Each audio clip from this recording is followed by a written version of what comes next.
going on? You think you got a prayer for me, huh? We'll see. There's a button there. It doesn't start the car, but the button starts the car over there. There's no key for it. You see the button? Right here? Yeah, yeah. And this key? That's emergency key that if you lock, if the battery dies or something, you have a key that goes into Okay. the bumper. Okay. Open the door. You replace the battery. So in this key, the fob stopped working. So we're gonna program a new key.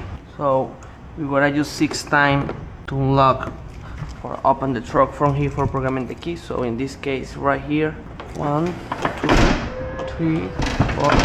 So ready for programming fob owner for 1. 1. Fob 2. We press the button. Start the car.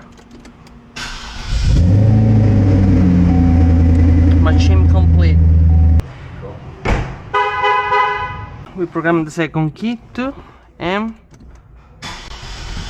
start the car too. Lock, trunk, and stop. All right. 2016 Cadillac XLR. All good, right? You need something else? No? Thank you so much. You're welcome.